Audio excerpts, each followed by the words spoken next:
क्या गूगल की फ़ोटो है ये मतलब? गुरुजी, यूपी आगरा से चरण रोहित कुमार। अरे भाई कैसे हो? ताजमहल वगैरह दिखा दो भाई हमको भी। राम राम जी सारे नए, मैं तेरा साथी मोहित पुनिया बताऊं सारे का जॉब स्टार के यूट्यूब चैनल पर भाई भरी दोपहरी में 3:15 बजे के शुभ समय के ऊपर आप सभी का फिर से स्वागत करता हूं। सुना दो क्या अंतर फटाफट सी। तो भाई जैसा कि आप लोगों को पता है, आप ही ने एंशिएंट हिस्ट्री शुरू कर रखी है और इसके अंदर हमारी जो दिल्ली सल्तनत है वो चलने लग रही है। और गुलाम वंश है उसका मैंने एक पार्ट कर दिया था शनिवार को फिनिश, उसका दूसरा पार्ट हम लोग आज शुरू करने जाने लग रहे हैं। गुलाम वंश के साथ साथ आज हम लोग जो हमारा अगला वंश होगा खिलजी वंश, उसको भी पूरा करने का काम करेंगे। 2 वंश निपटा देंगे पूरे पूरे। ठीक है, स्टार्ट करें भाई। उस दिन हमने भाई रजिया सुल्तान तक पढ़ लिया था, मोटा मोटा सारा का सारा। आज हम लोगों को रजिया सुल्तान से शुरू करना है। ठीक है, रजिया सुल्तान के बारे में देखा, रजिया सुल्तान को गद्दी के ऊपर बिठा दिया था, बाकी लोगों ने उसका विद्रोह करना शुरू किया, सारे जल गए थे। क्योंकि जो युग था उस टाइम का, जो युग था उस टाइम का, क्या होता है वर्तमान युग भी हो, किसी भी व्यक्ति को ये चीज बर्दाश्त नहीं होती कि भाई कोई महिला हमारे ऊपर शासन करे, हमारे ऊपर ऑर्डर चलाए। तो इसी कारण क्या था, रजिया सुल्तान का भी विरोध हुआ तो उनको गद्दी से हटाने की प्रक्रिया शुरू होगी। ठीक है, तो एक बार रजिया सुल्तान के बारे में देखिए क्या कुछ रहा। तो रजिया सुल्तान का जो शासन रहा था वो कब रहा था, बहुत इंपॉर्टेंट टाइम पीरियड आता है एग्जाम के अंदर, बाकी सबके टाइम पीरियड भूल जाना, लेकिन रजिया सुल्तान का आपको पक्का याद होना चाहिए। 1236 से लेकर 1240 ईस्वी तक आपका रजिया सुल्तान का टाइम पीरियड रहा। ठीक है जी, इनकी खास बात क्या क्या है भाई? पहली चीज तो भाई तुर्की के इतिहास की पहली मुस्लिम शासिका थी भाई। तुर्की के इतिहास की जो फर्स्ट मुस्लिम शासिका थी, फर्स्ट महिला मुस्लिम शासिका, वो कौन थी भाई? बहुत बार एग्जाम के अंदर पूछा था कि दिल्ली सल्तनत की पहली महिला मुस्लिम शासिका कौन थी, तो वो कौन थी? रजिया सुल्तान थी। ठीक है जी, बिल्कुल बेसिक सी बात है और हर बार एग्जाम के अंदर आती है, सभी को पता है। हाँ जी ठीक है। और ये कौन थी? ये मैंने उस दिन भी बताई थी कौन थी। ये इल्तुतमिश की बेटी थी भाई। इल्तुतमिश के बारे में हमने पढ़ लिया था सारा का सारा। ये किसकी बेटी थी? इल्तुतमिश की बेटी थी भाई। अब जिसने पुराना लेक्चर लगा रखा उसी की चीजें समझ में आएंगी, बाकी सब भूल जाएंगे। ठीक है, बाकी होगी किसी को कुछ नहीं समझ में आना, सबको ऐसा पता नहीं क्या चीज करवाने लग रहा है। ठीक है, किसकी बेटी थी? इल्तुतमिश की। क्या हो गया? ठीक है, हाँ ओके, इतनी सारी साथी समझ में आ गई, वेरी गुड में। अब जो रजिया सुल्तान थी वो एक ड्रेस पहनती थी जिसका नाम था कुल्हा और चोगा। ठीक है, कुल्हा और चोगा। कुल्हा क्या चीज होती थी? जो प्रो पगड़ी पहनती थी ना उसका नाम था कुल्हा, और चोगा का मतलब जो इधर एक जैकेट, जैसे मोदी जी नहीं पहनते आजकल जैकेट, एक वो ऐसी वैसी जैकेट से पहनती थी, उसका नाम होता था चोगा। ठीक है, तो एग्जाम के अंदर ये प्रश्न आया प्रीवियस ईयर के अंदर कि कौन सी मुस्लिम शासिका या दिल्ली सल्तनत का कौन सा ऐसा शासक था जो आपका कुल्हा और चोगा पहनता था, तो उसका नाम आएगा रजिया सुल्तान। ठीक है, प्रीवियस ईयर के अंदर भी आया हुआ है। ये कुल्हा तथा चोगा भी पहनती थी भाई। कुल्हा और चोगा भी क्या थी? पहनती थी भाई। ठीक है, कुल्हा क्या है? पगड़ी का नाम है, और चोगा क्या है? जो ऐसे मतलब एक कोटी सी होती है, जैकेट सी होती है, जैसे प्रधानमंत्री मोदी जी पहनते उसी टाइप से, तो ये चीजें ये पहनती थी। ठीक है जी, इसने 2 नए विभाग भी स्थापित करे भाई। रजिया सुल्तान ने क्या है? 2 नए विभाग स्थापित करे। इसने क्यों करे? क्योंकि इसको पता था भाई इसके खिलाफ भी विद्रोह हो सकता है। ठीक है, इसके खिलाफ भी विद्रोह हो सकता है, कोई ना कोई क्या पता कौन इसका चाचा हो, मामा हो, भाई हो, विद्रोह कर दे और इसी गद्दी छीन जाए। तो इसने 2 नए विभाग स्थापित कर लिए ताकि अपनी स्थिति को मजबूत किया जा सके, यानी जो गद्दी के ऊपर बैठी हुई है उस पोजीशन को मजबूत कर पाए, इसलिए इसने क्या स्पेशल 2 नए विभागों की स्थापना करी। ठीक है, 2 नए विभाग इसने स्थापित करे। उन दोनों नए विभागों के नाम क्या क्या होंगे? तो एक का नाम था काले गुलाम याकूत, नहीं सॉरी, जो रजिया 2 नहीं, हाँ 2 ही नए विभाग स्थापित किए थे भाई इन्होंने। ठीक है, 2 कौन करे थे? एक ही करा था भाई, सॉरी माफी चाहता हूं, एक ही नया विभाग स्थापित करा था, 2 नहीं करे, 2 तो आगे आएगा वो। इसने एक नया विभाग स्थापित किया, नया विभाग स्थापित किया भाई। ठीक है, और उस विभाग का इसने नाम क्या रखा? जो भी इसने नया विभाग बनाया उसका इसने नाम क्या रखा? अमीर ए आखुर। ठीक है, अमीर ए आखुर नाम का इसने एक नया विभाग बनाया और उसके अंदर काले गुलाम याकूत नाम का व्यक्ति तो था, उसको उस जो विभाग था उसका हेड बना दिया भाई। ये क्या कौन सा विभाग था? ये क्या कुछ था भाई? ठीक है, अभी बताऊंगा, सारी चीजें के लिए लिखो। तो नया विभाग इसने स्थापित किया, उस विभाग का नाम क्या था हमारा? अमीर ए आखुर। ठीक है, अमीर ए आखुर।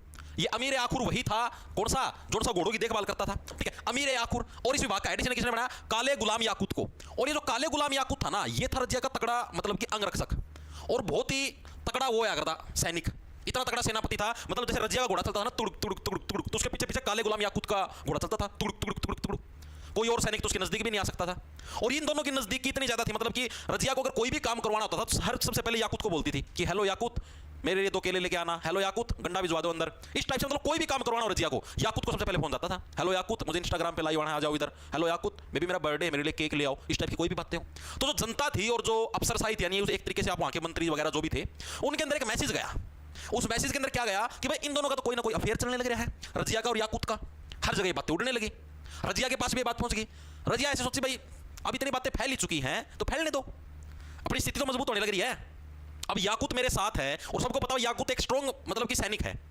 ठीक है, और अब सबको ये भी लगने लग रहा है मेरा याकूत के साथ चक्कर चलने लग रहा है, तो सीधी सी बात है कोई मेरे ऊपर वैसे ही मतलब कोई प्रहार करने की कोशिश नहीं करेगा या फिर मेरे को मतलब कि मेरी गद्दी को छीनने की कोशिश नहीं करेगा। मतलब रजिया बहुत चंड शासिका थी और इतिहास के अंदर सबसे सुंदर शासिकाओं के अंदर आती है, अगर आपको पता हो तो बहुत सुंदर थी। उसको देखते ही मतलब ये समझ लो बड़े बड़े जो इंजन होया करते, जो बूढ़े बूढ़े जो इंजन थे वो भी स्टार्ट हो जाया करते। इतनी मतलब कि सुंदर शासिका थी, आज के युग के अंदर ऐसी देखने को भी नहीं मिलती। ठीक है, इतनी सुंदर थी। उस टाइम मैं भी उड़ा खड़ा था दरबार का, मैंने भी देखी थी, मेरा पुराना जन्मा का मेरा याद आवा है, बहुत सुंदर थी। ठीक है, हाँ very good very good very good. हाँ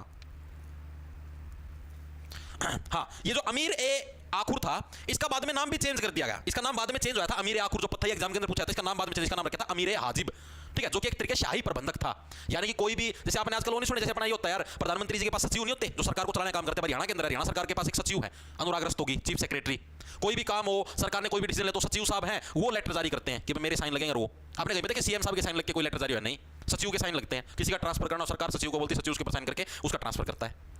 ठीक है, तो ये वहां के एक तरीके से आप ये समझ लो, ये मेन जो शाही प्रबंधक थे, यानी कि सेक्रेटरी थे उस टाइम के हिसाब से। ठीक है, तो इस पद को बाद में किस नाम से बोला गया?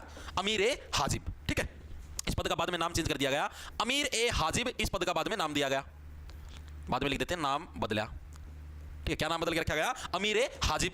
ठीक है, चीज समझ में आ गया। और ये क्या किस चीज का पद था? शाही प्रबंधक था। यानी सीधी सी बात है, रजिया को अगर कोई भी काम होता था, अपना जो सेक्रेटरी था, यानी कि जो चीफ सेक्रेटरी था, ठीक है, जो सचिव था, इसको बोलती थी कि भाई याकुत ये कर दे, याकुत वो कर दे, याकुत उसे चीज ना कर दिया करता। ठीक है जी।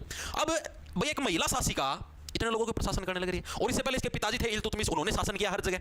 अब सीधी सी बात, जैसे मान लिया मैं राजा हूं, अब मान लिया मैं भारत का राजा हूं, मान के चलो तुम्हें एक और मेरे पास इतने सारे राज्य हैं। अब मैं अकेला व्यक्ति तो पूरे देश को नहीं संभाल सकता, मान रहे हो इस बात को, और मेरा राजस्व तभी तक बरकरार रहेगा जब तक मेरे से जनता खुश है। जिस दिन जनता ना खुश हुई उस दिन मेरी गद्दी को उखाड़ के फेंक देगी। दूसरी चीज मेरे को क्या चीज मेंटेन रखनी पड़ेगी? जितने भी राज्य हैं, जैसे मान लिया हरियाणा है, पंजाब है, साउथ के अंदर जितने राज्य हैं, उन सब के ऊपर मेरी पकड़ अच्छी होनी चाहिए। पकड़ अच्छी कैसी होगी? अब हर जगह मैं तो खुद तो शासन चला नहीं सकता, तो मैं अपने बंदे छोड़ दूंगा। अब जैसे आप वर्तमान में देखो तो जगह जगह मुख्यमंत्री बने हुए हैं, है ना, तो मैं अपने कोई ना कोई मंत्री छोड़ दूंगा, भाई यहाँ का शासन तू संभाल, यहाँ का शासन, अपने पर्सनल बंदे छोड़ दूंगा। और मेरा एक लक्ष्य रहेगा कि मैं कोई भी ऐसी हरकत ना करूं जिससे भाई ये जो शासक है मेरे खिलाफ हो जाए, मतलब मेरे अंडर काम करने लग रही है, मेरे मुख्यमंत्री लगा लो, कोई भी लगा लो, मैं कुछ भी ऐसा ना करूं जिससे मेरे खिलाफ हो जाए। और अगर वो सारे मंत्री मेरे खिलाफ हो गए तो सीधी बात मेरी तो सत्ता उखड़ जाएगी। भाई अगर राजतंत्र है तो भी विद्रोह करेंगे, वो जगह कुछ ना कुछ साजिशें रचेंगे, मेरे को मरवा देंगे, यानी मेरी तो सत्ता उखड़ फेंकेगी। तो यही सिस्टम हुआ रजिया के टाइम पर। रजिया के टाइम पर 3-4 शासक थे, जिसके अंदर अल्तुनिया था, ऐतीन था, शासकों के नाम है, कबीर खान अयाज थे। इन्होंने क्या है, अलग अलग जगह से विद्रोह करना शुरू कर दिया रजिया के खिलाफ है, मतलब आंदोलन करने स्टार्ट कर दिया। आंदोलन तो उस टाइम नहीं होते थे, मतलब कि भाई मार काट शुरू कर दिया, हमें रजिया गलत है, जनता में अफवाहें फैलाना, और ये सारी चीजें षड्यंत्र रचने स्टार्ट कर दिए। रजिया का तो चक्कर चल रहा है, या प्रेम में पागल हो रही है, या सारी जनता दी मरवाएगी, नो करेगी, या सारा देश का लुटवा, मतलब जनता को भड़काना शुरू कर दिया ताकि जनता इसके खिलाफ हो जाए। ठीक है, तो कौन कौन थे देखेंगे भाई। विद्रोह शुरू हुआ रजिया के खिलाफ, इंपॉर्टेंट ये विद्रोह पूछा जाता है। रजिया के मेन विद्रोही कौन थे? तो सबसे पहले नंबर पे आता है अल्तुनिया। अल्तुनिया ये क्या जी? ये शासक का नाम है भाई, अल्तुनिया। और ये कहां का शासक है जी? बठिंडा का।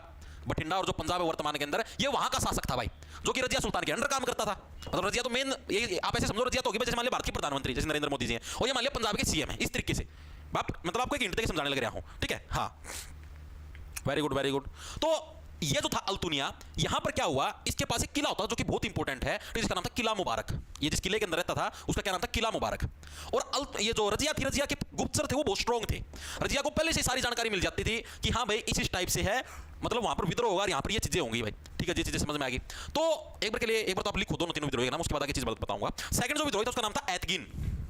सेकंड का क्या नाम था? अब इंटरेस्टिंग स्टोरी बनेगी तुम्हारे पास, मजा आएगा तुमको। ऐतगिन ये कहां का क्या कुछ था जी? ये कुछ नहीं था, इसको बस मतलब ये मेन लीडर था। ठीक है, इसने अमीर ए हाजिब नाम का जो ये जो पद था, ठीक है, ये इसने भी ले रखा था। ठीक है, किसने? ऐतगिन ने भी अमीर ए हाजिब, और ये सबसे ज्यादा चंट था। अमीर ए हाजिब पद इसने भी धारण किया था, यानी शाही प्रबंधक का पद इसने भी धारण कर लिया था। ठीक है जी, ये चीज भी समझ में आएगी। तीसरा था कबीर खान अयाज, जो कि लाहौर से था। ठीक है, लिखेंगे कबीर खान अयाज। अब रजिया को पता लग गया था कि भाई मेरे खिलाफ विद्रोह होना स्टार्ट हो गया। ठीक है, और ये जो 3 शासक है ये मेनली मेरे खिलाफ विद्रोह करने लग रहे हैं। तो जब इसने कबीर खान अयाज ने विद्रोह करना स्टार्ट किया, यानी कि रजिया की खिलाफत करनी स्टार्ट करी, जनता को भड़काना शुरू किया, या फिर अपनी सेना इकट्ठी करके इसने आक्रमण करने सोचा, रजिया को अटैक कर दिया और गद्दी को छीन लियो। तो रजिया को पहले से सूचना मिलेगी, और रजिया ज्यादा मात्रा के अंदर सेना लाके रजिया ने इसको टपका दिया, यानी एक विद्रोही खत्म। ये ऐतगिन था, ये सबसे चंट मानस था, बहुत शाना था, ये इनका मेन लीडर बन रहा था। मतलब ये सेना इकट्ठे करे थे, भाई आज और रजिया का विरोध कराएंगे ये दोनों जने। ठीक है जी, फिर रजिया ने पता लगा भाई अल्तुनिया भी विद्रोह लग रहा करण, रजिया इधर भी पहुंच गई किला मुबारक के पास, मतलब अल्तुनिया के पास। ठीक है, और यहां पर क्या हुआ कि जो ये अल्तुनिया था इसने क्या करे, सेना भड़का दी। सेना कैसे भड़का दी थी? अल्तुनिया ऐसे बोला कि भाई तुम खुद सोचो, यो जो अकेला, यो क्या नाम था, किधर गया, यो याकूत है। याकूत तो इतनी प्रोग्रेस कर गया, एक सिंपल सा सैनिक था, अरे रजिया का चीफ सेक्रेटरी बन रहा है, सचिव बन रहा है। रजिया तब बिना पूछे पिसाब भी कौन कर दी। याकूत तो मतलब इतना हाई लेवल पे उसके प्रमोशन हो गए। अरे हम सारे नुक्के नु पड़े हो हैं, क्या फायदा, इस याकूती मारोगे जितने तारा प्रमोशन होगा। मतलब ऐसे ऐसे करके इसने भड़का दिया सैनिकों को, तो सैनिकों ने याकूत को ही टपका दिया। मतलब रजिया है याकूत की लीडरशिप के अंदर इधर आई थी किला मुबारक के ऊपर, भाई अल्तुनिया के विद्रोह को दबाने के लिए। ठीक है, अल्तुनिया भी एक शासक था, इसके विद्रोह को दबाने के लिए आई थी, लेकिन इसने उल्टा काम कर दिया, चंटता खेल गया यो भी। ठीक है, यहां पर क्या हुआ, किला मुबारक के पास याकूत मारा गया, बहुत इंपॉर्टेंट है। अब मैं जो चीजें लिखवाऊंगा, यहां पर क्या था, याकूत मारा गया भाई, याकूत मारा गया, और रजिया को बंदी बना लिया गया भाई। याकूत साफ हो गया, तब तो रजिया की में है कोई, रजिया तो याकूत का दम पूछ लिया कर दी, यानी रजिया कुछ नहीं थी, तो रजिया को क्या है, इसी किले के अंदर कैद कर लिया गया। लिखेंगे सभी साथी, रजिया को यहां कैद किया गया। अब ये प्रश्न एग्जाम के अंदर आया, प्रीवियस ईयर के अंदर, आपको बताता हूं कि निम्नलिखित में से किस किले में रजिया सुल्तान को कैद किया गया था। बहुत इंपॉर्टेंट है, किला मुबारक, ठीक है। और किसका था ये अल्तुनिया का किला था। अल्तुनिया जो कि बठिंडा या फिर पंजाब का शासक होता था। बहुत इंपॉर्टेंट फैक्ट है, फिर बताने लग रहा हूं, गलती मत करना। इतनी चीजें सभी के समझ में आ गई थी, बिल्कुल बिल्कुल। हाँ, अब क्या है, अब देखो, अब थोड़ा सा एक बार हम आगे चलेंगे। अब मैं यहां से आगे की प्रोसेस आपको बताऊंगा। भाई इसको जेल के अंदर डाल दिया गया, 2-3 महीने जेल में रही, वहां पर आगे क्या कुछ चीजें हुई, वो चीजें भी अभी मैं आपको बताऊंगा। लेकिन उससे पहले हमें थोड़ा पैरेलल शासन में चलना पड़ेगा। पैरेलल में कैसे जी, जैसे इसको जैसे ही गिरफ्तार किया गया, रजिया सुल्तान को कैद किया गया, पकड़ा गया, तो उसके बाद जो मेन जो दिल्ली की सत्ता थी वहां पर क्या हुआ, पहले एक बार उस चीज को देखें, उसके बाद मैं यहाँ आऊंगा आपके पास, दोबारा इधर आऊंगा। रजिया को यहाँ पर कैद कर लिया गया था, फिर जेल के अंदर थी 2-3 महीने, वहां पर क्या क्या बातें हुई और क्या क्या चीजें हुई, कैसे वहां से बच के निकले, वो सारी चीजें मैं भी आपको बताऊंगा। लेकिन एक बार के लिए आप एक बार थोड़ा सा आगे चलो, दिमाग को थोड़ा सा आगे चलाना, जो मैं भी करवाऊंगा। हाँ ठीक है। अब जैसे ही रजिया को गिरफ्तार कर लिया गया, गिरफ्तार होते ही इल्तुतमिश का एक और तीसरा लड़का था जिसका नाम था बहराम शाह, ठीक है, उसको शासक बनाया गया। लिखेंगे भाई, रजिया को कैद करने के बाद इल्तुतमिश के थर्ड बेटे कौन था, बहराम शाह को गद्दी पर बिठाया गया, भाई, ठीक है भाई। रजिया सुल्तान गिरफ्तार हो गई और उसके बाद क्या, बहराम शाह को क्या है, गिरफ्तार मतलब गद्दी पर बिठाया गया। और ये सारा जो गेम रचने लग रहा था, ये रचने लग रहा था एतगिन था। मैंने क्या बताया था आपको, तीनों ने विद्रोह किया था, उसका मेन लीडर था एतगिन। अब एतगिन ने क्या सोचा, एतगिन ने ही बोला था भाई कि तू गद्दी पे बैठ जा, ये बहराम शाह। अब एतगिन और ने क्या सोचा कि आपने रजिया सुल्तान को भी गद्दी पे बिठाया था, रजिया भी गणिया वहां आ गई थी, उसकी काबू करना मुश्किल हो रहा था, बड़ी मुश्किल तो उसकी, मतलब कि कैसे कैसे बड़े षड्यंत्र थी, उसे लग रहा है।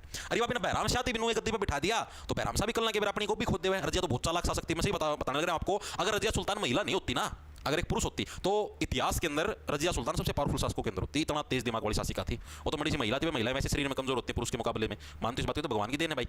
तो वो बेचारी यार की कौन वो होना पाई, ठीक है। तो ये जो था ना एतगिन, इसने एक नया पद बनाया, यहां पर एक नया पद बना दिया। नया पद किसका बनाया, प्रधानमंत्री का।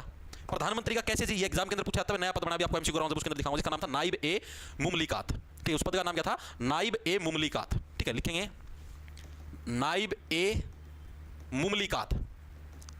ये क्या था जी, ये पद था भाई पीएम का, यानी प्रधानमंत्री का। और ये बनया कौन जी, ये बना तुम्हारा कौन, एतगिन। यानी एतगिन क्या बोला भाई, बहराम शाह इधर आ। ये मतलब इतना दिमाग वाला कौन था, बहराम शाह में बोलू था, ठीक है। बाजा बाप की रबिया बहस करोड़ी थी। नो बोलिया एतगिन कि बहराम शाह इधर आ, तेरा खतरे को ऑफर है स्पेशल, तेरे को हम राजा बना देंगे, शहनशाही गद्दी पे बिठा देंगे, ठीक है। तेरे को कुछ भी नहीं करना, तू सिर्फ आराम से बैठना, जो हम कहें तो सिर्फ वो करता रहना, तेरे को कुछ दिमाग लगाना ना कुछ और, अपना एंजॉय करिए, फल फ्रूट खाइए, रानियां के स्वाद लिए और दासियां के स्वाद लिए, जो सी चोरी पसंद उसना चक लिए, जो तन करना वो करिए, लेकिन कोई भी एंडो बैंडो फैसला ना दे दी, मारता पूछे बिना, ठीक है। तो इसने जो पद बनाया था नाइब ए मुमलिकात, इसका मतलब था प्रधानमंत्री, और प्रधानमंत्री बन गया एतगिन। मतलब सारे डिसीजन प्रधानमंत्री ही लेगा, मतलब प्रधानमंत्री के परामर्श के बिना राजा कोई भी डिसीजन नहीं ले सकता। बहराम शाह राजी हो गया कि ओह भाई कुछ भी कौन करना, और शहनशाही गद्दी मिलने लग रही है। लड़के आ गए स्वाद, अभी नहीं तीसी करी है ना, युद्ध लड़ने जाना ना कुछ और, टेंशन लेनी ना कोई नो गद्दारी कर जाना कुछ और, अपना आराम तक कच्चे कट्टांगे यार, बदल थोड़ी लावांगे, राज्य में पकड़ जो पकड़ लाऊंगा, अपना एंजॉय करूंगा, बढ़िया बढ़िया रानी लाऊंगा, इसी तीसी करी मना। आज पावर की पावर 400-500 सैनिक आगा हंडेंगे। और एतगिन ने तो इतना भी सिस्टम कर दिया था, मतलब अपना राजा था भी ऊपर दिखाने की कोशिश करा करता। जैसे बहराम शाह का जो काफिला जाया करता, उसके 500 सैनिक जाया करते, तो एतगिन बोले मेरे 1000 सैनिक जाओगे। बहराम शाह का जो महल था उसका बाहर 2 हाथी खड़े हुआ करते, मेरा महल का बाहर 4 हाथी, मतलब जो भी राजा के पास था उससे डबल मटेरियल मेरे पास बेचो भाई, खुद का भाई। वो समझ भाई, तो एक कठपुतली था बहराम शाह, तो मेन तो शासन ये चलाओ था, एतगिन चलाओ था, कहने की बात तो यही होगी, ठीक है। एक इसने एक और नया पद बनाया जिसका नाम था वजीर का पद बनाया, ठीक है। ये भी प्रधानमंत्री के ही समकक्ष होता है, समकक्ष का मतलब बराबर की वैल्यू रखता है। तो इसका एक दोस्त था जिसका नाम था मुजाबुद्दीन, उसको इसने ये पद दे दिया, मुजाबुद्दीन। बापी तो दोस्त, हाँ ठीक है, दोस्ती हो तो ये पद रख ले, ठीक है जी। इतना सिस्टम सभी साथियों के समझ में आ गया, ठीक है, वेरी गुड, बहुत अच्छे। अब आते हैं वापस अपने इसके ऊपर, पैरेलली तो हमारे पास ये चला। अब यहां पर क्या हुआ जी, इनका क्या किस्सा था, रजिया को यहां पर कैद कर लिया। अब रजिया को जेल के अंदर कैद कर लिया अल्तुनिया ने, ठीक है, किस महल के अंदर, किला मुबारक के अंदर। रजिया तो देखो मैंने आपको स्टार्टिंग के अंदर बताया, रजिया इतिहास के अंदर बहुत ही सुंदर महिला शासिका थी। अब अल्तुनिया का भी बेचारा भाई, देखो आदमी तो है बेचारा, आदमी सीधी बात, इंजन भी है, इंजन तो स्टार्ट होगा, ठीक है। तो जो अल्तुनिया आएगा तो छुपमा देखा करता हूँ, लुकमा हाय रे जमाए स्वाद आ गया, रजिया खड़ी है रे, बस मार गया रे जमाए, बस पूछो ना सैनिको, पर्दे लगा दो साइड में जाता ठीक है। मतलब अल्तुनिया डेली ये काम कराया करता, दीवारा की ओटवानो खड़ा हो के रजिया का भी अच्छी समझ में आ गई। रजिया ने कहते तो चीज़ महसूस हो जा, बेरा पट्टी जब उड़ता कोई लुकमा देखा है। फिर रजिया ने बेरा लगा तो रजिया ने बोले कि आप तो सामने आके देख लो, ऐसे क्यों करते हो आप। रजिया समझ गई थी, और रजिया को पता था अगर गद्दी तेरे को वापस हड़पनी है तो उसका एक ही रास्ता है, अल्तुनिया पास अच्छा पैसा भी है, महल भी है और पावर भी है। तो भाई एक दिन फिर नुए देखने लग रहा था अल्तुनिया रजिया लगे, रजिया ने मार दिया आंख नो। भाई अल्तुनिया तो हो गया पागल, भाई इतनी सुंदर सासी का आंख मार दी। अरे भाई सीधी रजिया ने बोली शादी करेगा। भाई अल्तुनिया का तो सौदा जवान कंपन चढ़ गई थी, 4 दिन थी नींद को नहीं आई थी। भाई शादी खतर कह दिया, मेरे लोग कह दिया पहले झटका। तुम खुद सोच के देखो, तो हम जिस लड़की ना पसंद करो और लड़की तारती खुद बुलाऊंगा ए इधर आंख भी मार देवे और गेल फ्रेंड कह देवे शादी करेगा। तारे ओस जमानो खुशी का ठिकाना कौन रहा है भाई, इतनी सुंदर लड़की ना सीधी पहली बार में हमर दी। तो अल्तुनिया ने बोला अरे भाई बाहर काटो यार, क्यों मित्र गेट रखिए, बार बार बार बार इबे करांगे बस बस बस इबे जल्दी रहत हो जा रहा है तो ठीक है, फटाफट शादी करके रहत करके कर लिया काम। अब रजिया सुल्तान ने सोचा अब तो वापस गद्दी में ले जाएंगे, तो अल्तुनिया के थ्रू रजिया सुल्तान को वापस गद्दी मिल गई। ठीक है, ये जो बहराम शाह था ये तो हटा दिया, दोबारा तक गद्दी पता मार मुर दिया किसी ने। ठीक है, दोबारा से रजिया सुल्तान को गद्दी मिल गई। फिर जैसे मतलब कि इसकी उसमें आ गई ना भाई, इसका पति था नहीं वो अल्तुनिया, इसका गेला अपना मतलब अपना आराम से एंजॉय करेगा। अल्तुनिया का शासनकाल में अल्तुनिया पावर भी मिल गई। अल्तुनिया का तो मतलब शारीरिक बल, रजिया सुल्तान का मानसिक बल, दोनों ने मिलकर काम किया, मिलकर शासन भी चलाया। फिर 1240 की बात है, 13 अक्टूबर की, रजिया सुल्तान ऐसी जंगल के अंदर घूमने लग रही थी भाई। ठीक है, और उधर डाकू वगैरह आ गए, डाकू लुटेरे। ठीक है, शिकार चिकर डाकू लुटेरे आ गए, उन्होंने कोई युद्ध याद हो यार, ये 2-3 जने थे, तीर तार लग गए, रजिया सुल्तान उन्हें मारी गई। या थी रजिया सुल्तान की मेन कहानी भाई, चीजें समझ में आई या नहीं आई बताओ एक बार के लिए। चीजें समझ में आई, दिमाग के अंदर घुसी, तो अब क्या हुआ आ जाओ आगे पढ़ते हैं। मैं रजिया सुल्तान की हत्या के बारे में पढ़े, बहुत इंपॉर्टेंट डेट पूछी जाती है रजिया सुल्तान की हत्या, तो डेट मत याद रखना, साल पक्का याद रखना 1240। ठीक है, रजिया सुल्तान की हत्या 13 अक्टूबर, तो आज है रहा है आज भाई, आज का दिन हुई थी। ये तो आज की तारीख आ गई भाई, 13 अक्टूबर 1240 ईस्वी में कैथल में डाकुओं द्वारा की गई भाई। ठीक है, और एक इतिहासकार व्यक्ति तो थे जिनका नाम होता था भाई मिनहाज उस सिराज। ठीक है, उन्होंने स्पेशल बोला कि उसकी कमी सिर्फ एक औरत होना था। रजिया सुल्तान की जो कमी थी वो क्या थी, सिर्फ ये एक औरत थी, ये सिर्फ इसकी एक कमी थी। अगर ये मर्द होती ना तो उस टाइम के इतिहास की सबसे पावरफुल शासिका होती। ये बात किसने बोली थी, मिनहाज उस सिराज, जो कि वहां का कवि था। ठीक है, तो यहीं पर क्या बोलोगे, मिनहाज उस सिराज ने क्या लाइन बोली, मिनहाज उस सिराज, इसने क्या बोला, उसकी कमी एक औरत होना था और इसकी कोई कमी नहीं थी। दिमाग पूरा था, शासन चलाना इसने अच्छी तरीका था, तो पूरी चालाकी थी, हर तरीके की इसके दिमाग के अंदर चीजें चलती थी। ठीक है जी, चीजें समझ में आ गई। अब हम लोग यहाँ पर थे बहराम शाह। भाई बहराम शाह का सिस्टम, रजिया का खेल खत्म हो गया। रजिया के बारे में आपको इतनी चीजें याद रखनी है। ठीक है, 1236 में गद्दी के ऊपर बैठी थी, 3 विद्रोही हुए थे, कैसे क्या सिस्टम सारा आपको बता दिया। हत्या कहाँ पर हुई, कौन से महल के अंदर कैद रही थी, महल का नाम आपको पक्का याद रखना, पक्का पूछा जाता है। तो ये सारी चीजें आपको रजिया बारे में रखना, और रजिया बारे में कुछ याद रखने की जरूरत नहीं है। ठीक है, चीजें समझ में आ गई। अब मैं बताया बहराम शाह इन्होंने टपका दिया, इन्हें टपका दिया कि नॉर्दन चालाकी षड्यंत्र रच की। इसका पाछा मसूद शाह को गद्दी के ऊपर बिठाया गया। ये मसूद शाह कौन था, मैंने आपको परसों वाली क्लास के अंदर बताया, रुकनुद्दीन फिरोज। याद आया नहीं आया, रुकनुद्दीन फिरोज कौन सा था, देखो मैंने बताया, एक तो नसीरुद्दीन था जो कि इल्तुतमिश का पहला बेटा, जो कि उसने बहुत प्यारा था, वो भी नुए मारा गया, तो उसकी फिर सबसे पहले उसकी कब्र बनवाई थी, याद करो। दूसरा नंबर पता रुकनुद्दीन फिरोज, याद करो। तो जो रुकनुद्दीन फिरोज का जो बेटा था उसका नाम था आपका क्या, मसूद शाह। ठीक, उसको गद्दी के ऊपर बिठाया गया भाई। आ जाओ, यानी क्या है, किधर गया तुम्हारा बहराम शाह। बहराम शाह के बाद है किसको गद्दी के ऊपर बिठाया गया, किसको बिठाया, रुकनुद्दीन फिरोज का जो बेटा था कौन, मसूद शाह। मसूद शाह को गद्दी पर बैठाया गया। ठीक है, मसूद शाह था कौन, रुकनुद्दीन फिरोज का बेटा। ये नाम तो आपको समझ में आने लग रहे हैं ना, मैंने आपको परसों कराया था, रुकनुद्दीन फिरोज था कौन, इल्तुतमिश का बेटा था वो, यानी ये एक तरीका बोल सकते हो इल्तुतमिश का पोता। ठीक है, इल्तुतमिश फिरोज का बेटा था ये। ठीक है, रुकनुद्दीन फिरोज का बेटा और इल्तुतमिश का पोता था। हाँ जी, चीजें समझ में आ गई, बिल्कुल बेसिक सी थी। वेरी गुड वेरी गुड, हाँ बहुत अच्छे।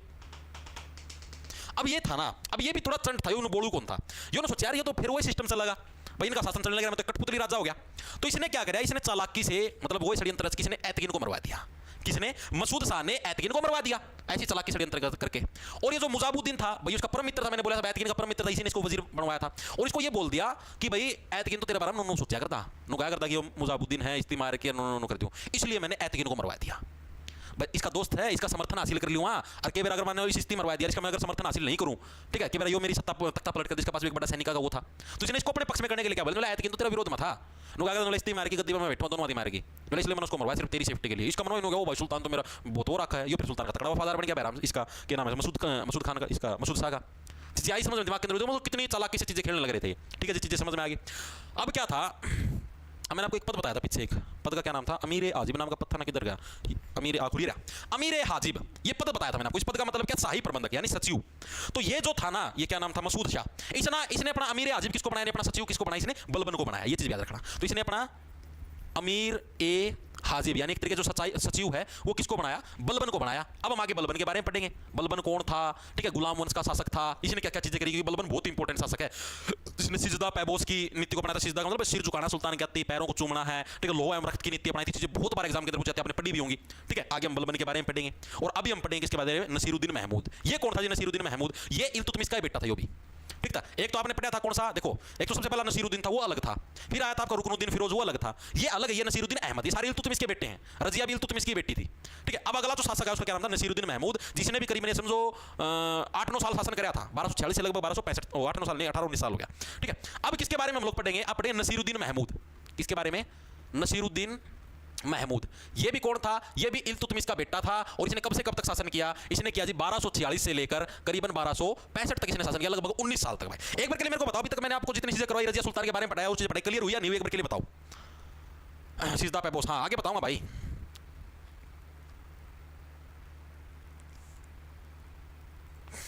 बताओ भाई,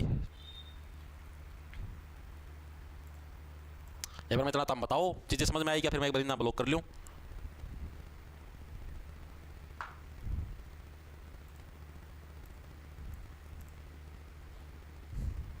भाई दिल्ली पुलिस ड्राइवर का आप लोग बताओगे तो करवाऊंगा ना।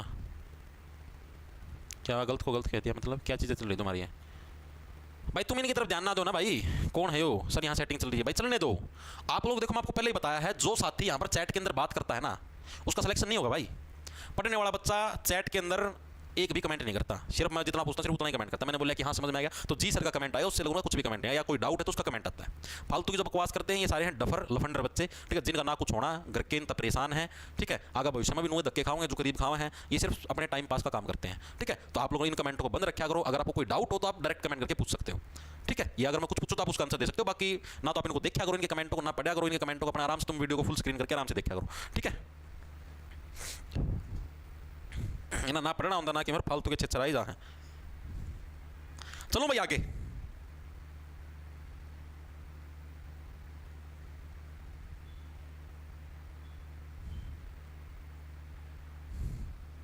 बहुत बढ़िया बहुत बढ़िया।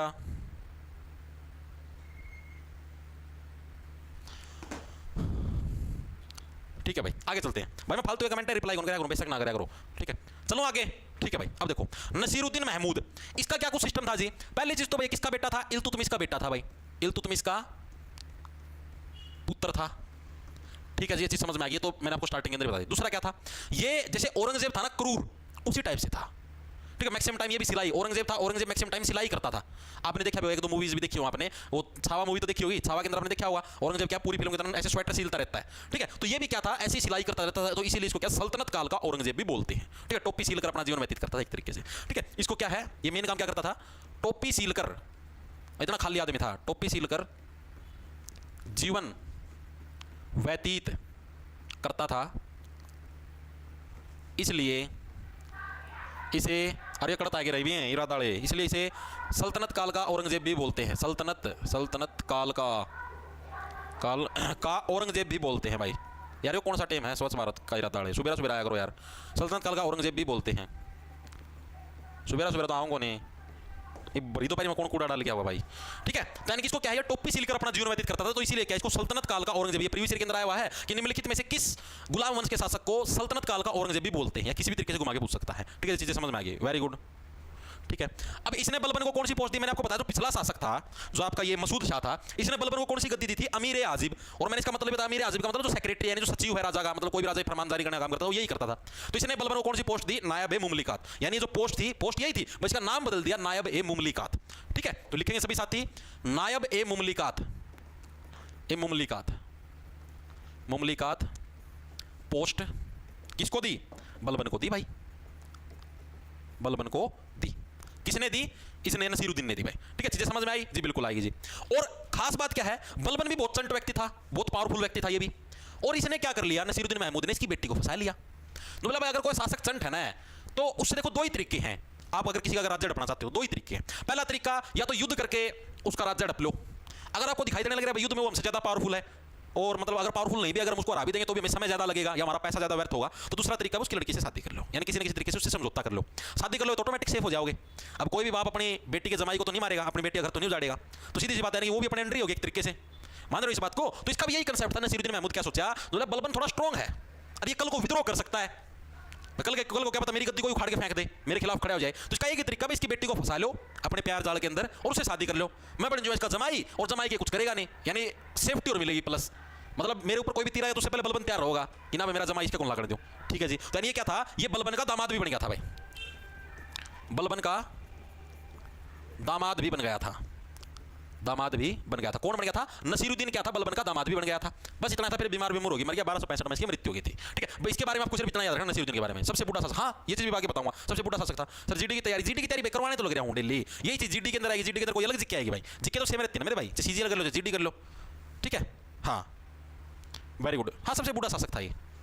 ओके, अब आगे चलो भाई, नसीरुद्दीन का रोल खत्म। अब जैसे ही नसीरुद्दीन की मृत्यु हुई उसके बाद शासक बन गया बलबन। बलबन ने शासन की बागडोर ले ली अपने हाथ के अंदर। ठीक है, यानी 1266 के अंदर, 65 के अंदर तो बलबन में उम्र क्या नसीरुद्दीन, उसके बाद आ गया बलबन। बलबन बहुत ही इंपॉर्टेंट शासक है, बलबन के बारे में ही आपको सारी चीजें पढ़नी है, अब बहुत ज्यादा इंपॉर्टेंट है। ठीक, बलबन का तो ये समझ लो पूरे 2-3 पन्ने बलबन के भरे जाएंगे, इतना इंपॉर्टेंट शासक है। ठीक है, आ जाओ, अब हम किसके बारे में पढ़ेंगे जी, बलबन के बारे में पढ़ेंगे। और बलबन का शासन कब स्टार्ट हुआ, 1266 से लेकर 1287 तक इसका शासन रहा। बलबन कब से कब तक, 1266 से लेकर 87 तक इसका शासन रहा। इसका ओरिजिनल मतलब इसका पूरा नाम क्या था, इसको सिर्फ बलबन, इसका पूरा नाम था ग्यासुद्दीन बलबन। इसका पूरा नाम पूछ लेगा तो क्या है, ग्यासुद्दीन बलबन इसका पूरा नाम था भाई, लिख लो इधर पूरा नाम। तो ओरिजिनल नाम क्या था जी, ओरिजिनल नाम भी कई बार पूछ लेता है, तो इसका ओरिजिनल नाम क्या था, बाहुद्दीन। वैसे कोई भी क्या पूछ भी लिख लो एक बार। ठीक है, ओरिजिनल नाम क्या था, ओरिजिनल नाम बाहुद्दीन। ये तो इसने अपने बाद में अपने आपको नाम दे दिया था, मैं बलबन हूं, मेरा बल ज्यादा है, मतलब खुद के बल का घमंडी था वो। बाहुद्दीन क्या था, इसका ओरिजिनल नाम था, पूरा नाम ग्यासुद्दीन बलबन था। ठीक है, चीजें समझ में आ गई, दिमाग के अंदर घुस गई, वेरी गुड। क्या हुआ, याकूत रजा सुल्तान का प्रेमी था, जो रजिया को बोला इश्क ने हमें बदनाम कर दिया, सारे गमों से अनजान कर दिया, हम तो नहीं चाहते थे कि हमें भी मोहब्बत हो, पर तेरी एक ही नज़र ने हमें गुलाम कर दिया। वाह वाह वाह वाह, कितनी नीच शायरी है।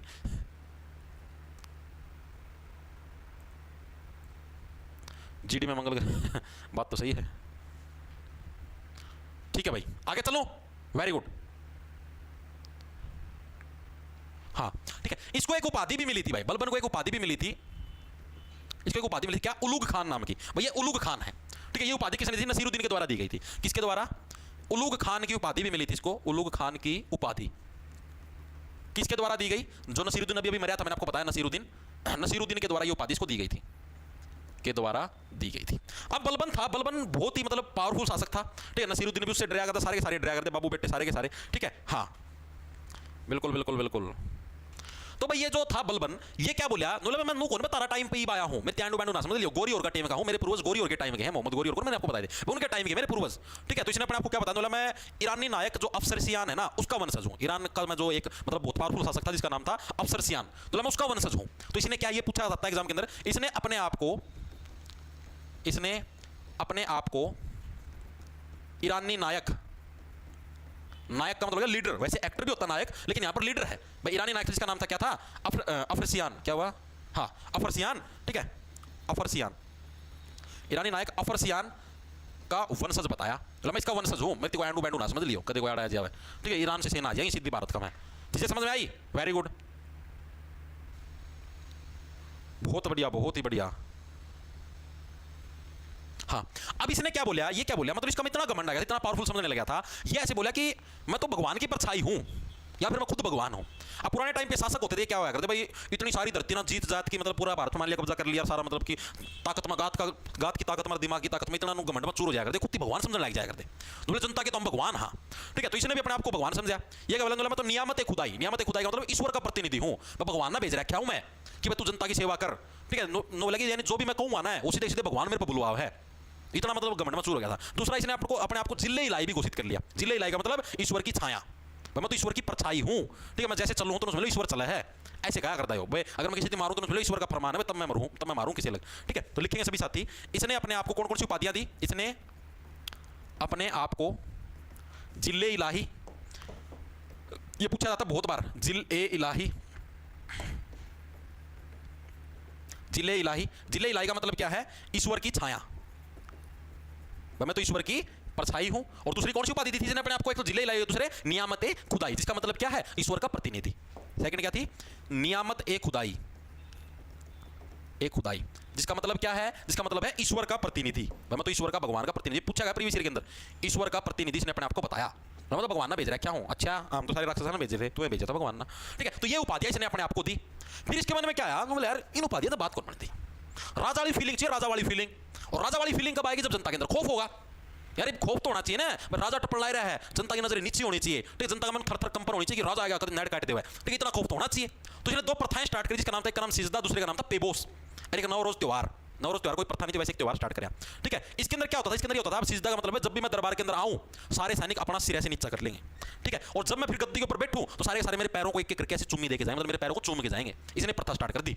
ठीक है, तो इसने क्या था, इसने ये बहुत बार आती सिजदा पैबोस प्रथा प्रीवियस ईयर के अंदर, सिजदा एवं पैबोस। सिजदा का मतलब समझ गए? सिजदा मतलब सिर झुकाना, पैबोस का मतलब पैरों को ऐसे चूमना। ठीक है, पैबोस प्रथा शुरू की। तो सिजदा और पैबोस प्रथा किसने स्टार्ट करी थी? बलबन के द्वारा स्टार्ट करी गई थी। साथ में इसने एक नवरोज त्योहार भी स्टार्ट किया, प्लस नवरोज त्योहार शुरू किया।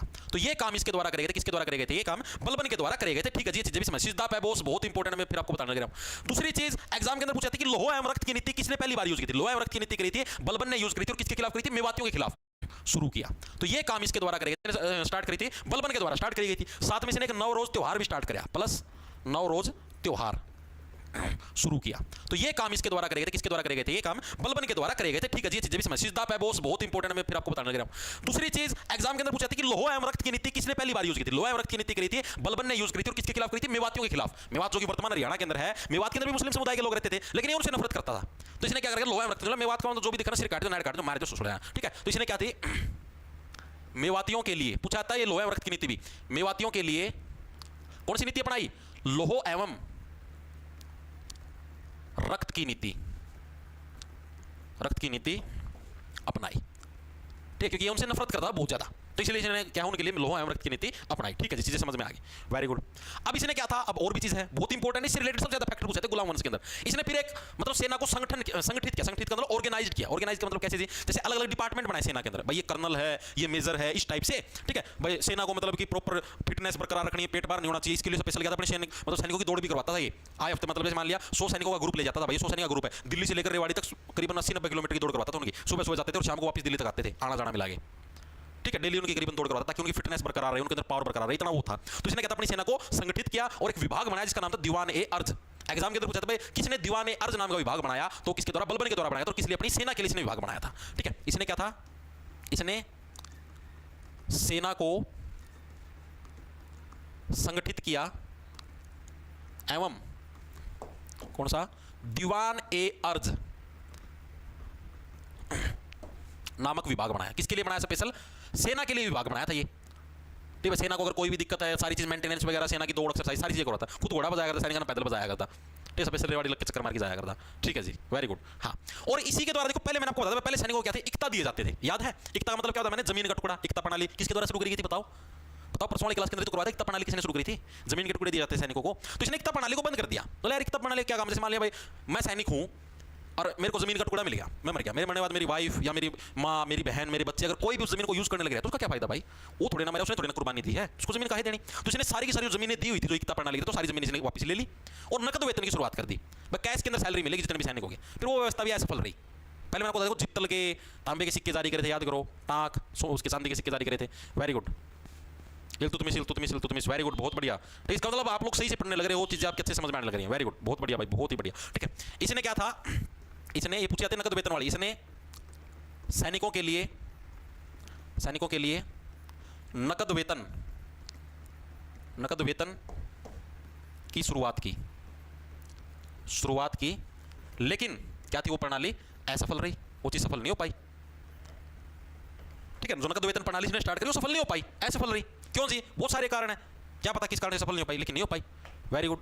हाँ, इसने एक स्पेशल गुप्तचर विभाग भी बनाया। मैंने आपको नहीं बताया था भाई, जो रजिया सुल्तान थी उसका गुप्तचर डिपार्टमेंट भी स्ट्रॉन्ग था। ये जितने भी थे ना गुलाम वंशी, सबका गुप्तचर विभाग बहुत स्ट्रॉन्ग होता था। उसने एक स्पेशल गुप्तचर विभाग यानी सीक्रेट डिपार्टमेंट बनाया जिसका नाम था बरीद ए मुमालिक। ठीक है, तो ये चीज पूछी जाती है। ठीक है, इसने, मैंने आपको बताया बलबन से सबसे ज्यादा प्रश्न आते हैं। इसने गुप्तचर विभाग जिसका क्या नाम था? बरीद ए, क्या था? बरीद ए मुमालिक। Very good. हाँ, गुप्तचर विभाग बरीद ए मुमालिक की भी स्थापना करी। किसने करी? गरीब मुमालिक की स्थापना, सॉरी बरीद मुमालिक की स्थापना किसने करी? बलबन के द्वारा करी गई। ठीक है, चीजें समझ में आई, वेरी गुड, बहुत बढ़िया बहुत बढ़िया। हाँ बस पूरा होने वाला है।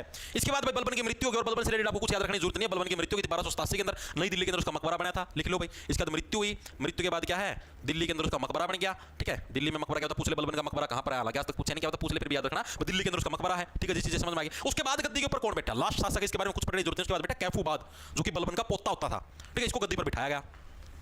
अब कौन आया, कैफूबाद। कैफूबाद का तो बस दो ही लाइन की चीजें याद रखनी। कैफूबाद, कैफूबाद क्या था, ये बलबन का पोता था, बलबन का पोता था। ये गद्दी पर बैठा किसके बाद, बलबन के बाद बलबन का पोता था कैफूबाद, जो कि गद्दी के ऊपर बैठा। ठीक है जी, हाँ वेरी गुड वेरी गुड। ठीक है, इसने क्या काम किया, जिसने कुछ नहीं, इसने वैसे किला बनवाया था, किलोखरी का किला बनवाया था, बस किलोखरी का किला, और इसने नहीं करवाया कुछ भी, बनवाया बस, और इसने कुछ नहीं किया। इसके बाद जो अंतिम शासक लगा लो एक तरीके से, वो था क्यूमर्स, जिसको शमसुद्दीन सेकंड भी बोलते हैं। गुलाम वंश का अंतिम शासक कौन था, क्यूमर्स, जिसको क्या है आप लोग बोल सकते हो कि शमसुद्दीन द्वितीय। ठीक है, इसके बाद कौन आया, बस लास्ट है ये क्यूमर्स। क्यूमर्स ये भी एक शासक था, जिसका ओरिजिनल नाम क्या था, ओरिजिनल नाम शमसुद्दीन द्वितीय, ये इसका ओरिजिनल नाम था क्यूमर्स का। ठीक है जी, क्यूमर्स का एक इक्तेदार होता था, इक्ता प्रणाली में आपको भी पता है जमीन का, तो इक्तेदार जो जमीन को बांटने का काम करता है, जो सैनिकों के अंदर जमीन बांटता था, तो इसका एक इक्तेदार था जिसका नाम था जलालुद्दीन खिलजी। ठीक है, एक अलाउद्दीन खिलजी भी था, वो जलालुद्दीन का बेटा था। एग्जाम के अंदर पूछा जाता है खिलजी वंश का संस्थापक कौन था, तो ऑप्शन के अंदर जलालुद्दीन भी आता, अलाउद्दीन भी आता, मैक्सिमम अलाउद्दीन ठोक के आते, गलत करके आते हैं। ठीक है, तो इसका एक इक्तेदार होता था जिसका नाम था जलालुद्दीन खिलजी भाई। ठीक है, और इसी ने क्या थी, इस क्यूमर्स की हत्या करवाई थी और बाद में एक नए वंश की स्थापना करी थी जिसका नाम था खिलजी वंश। ठीक है, यानी इसका कौन था, इक्तेदार था, यानी जो जमीन में बांटता था इक्तेदार, जिसका नाम था क्या, जलालुद्दीन खिलजी, जलालुद्दीन खिलजी। और इसी ने क्या थी, इसी ने क्यूमर्स की हत्या करवाई थी और बाद में खिलजी वंश की स्थापना करी थी। अब मेरे को ये बताओ सभी साथियों, क्या गुलाम वंश के अंदर किसी साथी को कोई डाउट है? मेरे एंड से मैंने गुलाम वंश पूरा करवा दिया 2 क्लासों के अंदर। ठीक है, एक भी शासक नहीं छोड़ा मैंने गुलाम वंश का, और पूरा डीपली करवाया भाई, अपने एंड से मैंने एक भी चीज नहीं छोड़ी। और आप किसी भी चीज को हल्के मत लेना कि ना भैया चीज तो को नहीं आई, बरीद मुमालिक क्या पता ना आवे, ये सारी चीजें मैंने प्रीवियस ईयर के हिसाब से करवाई हैं। ठीक है, अब ये बताओ चीजें समझ में आई या नहीं आई? सर इसकी प्लेलिस्ट बना दो, एडू बाई ऑप्शन भाई, प्लेलिस्ट बना रखी है, बैच के अंदर मिलती है, बैच का कंटेंट है भाई ये। ठीक है, ये जॉब्स टारगेट के नाम से आपको ऐप मिला प्ले स्टोर पर, उसको डाउनलोड करना तो आप कोर्स के सेक्शन के अंदर जाओगे तो दिल्ली पुलिस कांस्टेबल का बैच है, आप उसको ले सकते हो, फिर कंप्लीट जीके का बैच आप उसको ले सकते हो, दोनों के अंदर सेम क्लास आती है। ठीक है, हाँ जी, चीजें समझ में आ गई, बहुत बढ़िया, आनी चाहिए भाई। सर आप ये कौन सी बुक से करते हो भाई? कोई एक बुक से नहीं करवाता भाई, आपको इतिहास है वो आपको किसी एक बुक के अंदर संपूर्ण नहीं मिला, चाहे आप लूसेंट पढ़ लो, चाहे आप किसी और टीचर की या किसी और पब्लिशर की, किसी की भी बुक आप पढ़ लो, एक बुक के अंदर आपको कंप्लीट इतिहास नहीं मिलेगा। आप लोग खुद भी देख लेना, जो मैं आपको चीजें करवाता हूँ, आप कोई भी आप कोई सी बढ़िया से बढ़िया बुक लेना, आपको किसी एक बुक के अंदर सारी चीजें नहीं मिलेंगी। मैक्सिमम बच्चों के यही कमेंट होते हैं, इसमें से कुछ चीजें तो मेरी बुक में भी नहीं है। ठीक है, क्योंकि भाई मैं 5-6 बुकें हैं, उन सभी का अध्ययन करके उनके अंदर से चीजें छांट के लाता हूँ। प्रीवियस ईयर के भी प्रश्न देखने पड़ते हैं भाई, सीजीएल के अंदर कहाँ से क्या पूछा गया है, कितना डीपली पूछने लग रहा है, तो सारी चीजें उस हिसाब से होती है भाई। ठीक है, किसी एक बुक में सारी चीजें नहीं है भाई। सर नेम याद करने की ट्रिक बताओ। नेम याद करने की ट्रिक क्यों, जब एमसीक्यू करवाता हूं ना मैं, बाद में पीवाईक्यू सीरीज चलाता हूं, उस टाइम करवाता हूं। अब नेम याद, अब एक नाम को याद करवाने लगे तो एक क्लास में नाम याद होंगे भाई, मान रहे हो इस बात को? अभी तो थ्योरी चलने लगी, थ्योरी के अंदर नाम याद थोड़ी करवाता, एमसीक्यू के अंदर करवाऊंगा भाई।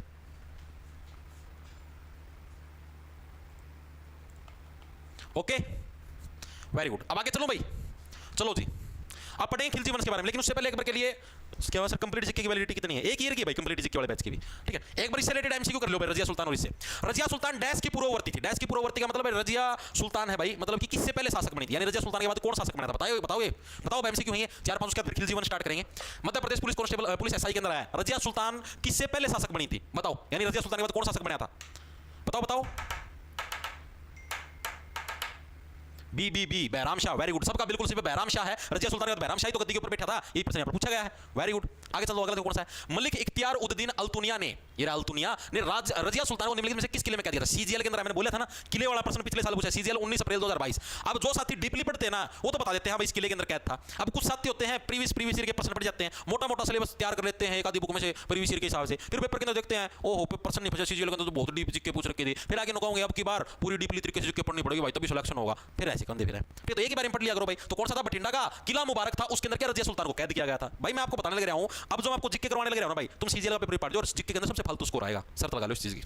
ठीक है, आगे देखो अगला हमारे पास कौन सा है? रजिया सुल्तान को कहां पराजित किया और उसकी हत्या कर दी गई? हरियाणा सिविल सर्विस एचसीएस के एग्जाम के अंदर, तो कहां पर भाई? कैथल के अंदर, हरियाणा के कैथल जिले के अंदर इसको 1240 ईस्वी के अंदर पराजित करके हत्या कर दी गई डाकुओं द्वारा। इतिहास की किस समकालीन पुस्तक में सुल्तान रजिया का वर्णन है? सुल्तान रजिया का वर्णन किसके अंदर मिलता है? तो बहारिस्तान ए गैबी, इस पुस्तक के अंदर क्या है? रजिया सुल्तान का हमको इतिहास के अंदर वर्णन देखने को मिलता है, DSSP के अंदर है।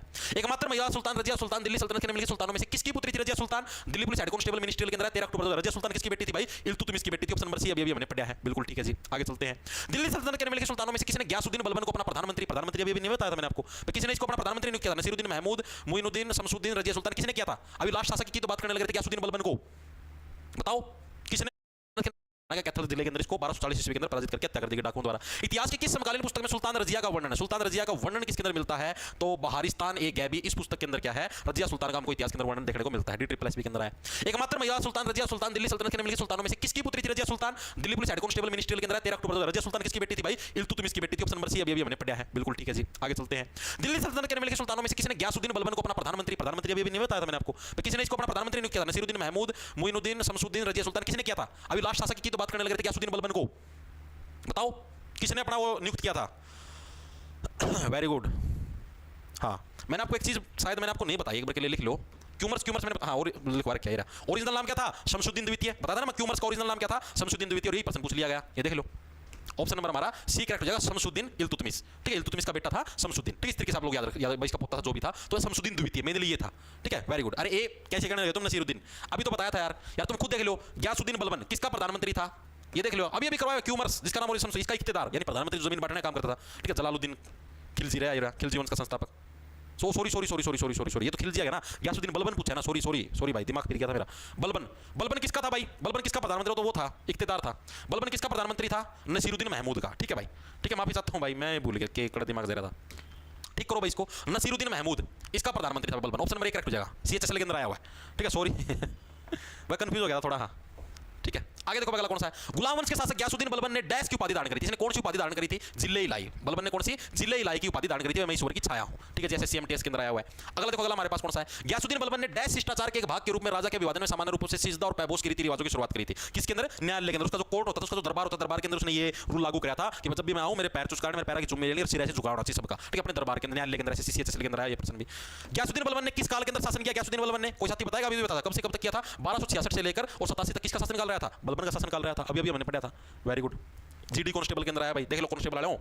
बलबन ने निम्नलिखित किस परंपरा से सिजदा और पैबोस की परंपरा का पालन किया? कौन सी परंपरा थी ये? फारसी परंपरा थी, क्योंकि फारसी साइड के थे ना, तो फारसी परंपरा थी सिजदा पैबोस, जो फारस देश होते थे। ठीक है, उन देशों के अंदर परंपरा की जाती थी सिजदा पैबोस की। ये भी CHSL के अंदर आया हुआ है। आगे चलो भाई, निम्नलिखित में से किस दिल्ली सुल्तानों ने अपने जन्म को महान जन्म बनाने के लिए प्राचीन योद्धा अफरसियाब के वंश का पता लगा? अफरसियाब मैंने नहीं बताया, आप बोला कि मैं अफरासियाब का वो वंशज हूं। किसने बताया अपने आपको अफरासियाब का वंशज? याद करो, CPO के अंदर आया है।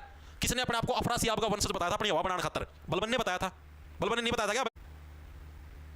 दीवान ए अर्ज था। दीवान ए अर्ज क्या था भाई? दीवान ए अर्ज अभी बताया था, सल्तनत काल में जो सैन्य विभाग था, सैन्य विभाग भी बलबन ने बनाया था, जिसका नाम दीवान ए अर्ज था। ठीक है, DSSB के अंदर है, JSC के अंदर। ठीक है भाई, अब बताओ मेरे को चीजें समझ में आई या नहीं आई तुम्हारे? ठीक है, चीजें दिमाग के अंदर घुसी, कुछ पूछा? ठीक है, जो तुम्हारा गुलाम वंश है क्या होगा तुम्हारा? कंप्लीट हो गया जी। ओके, अब स्टार्ट करें खिलजी वंश? अभी स्टार्ट करो या कल करवाऊं, बताओ? यस सर, कल। ठीक है भाई, कोई ना, कल करवा दूंगा। ओके, कल हो जाएगा सर। आपकी क्या होगा? ठीक है भाई, कल करवा देंगे। ओके।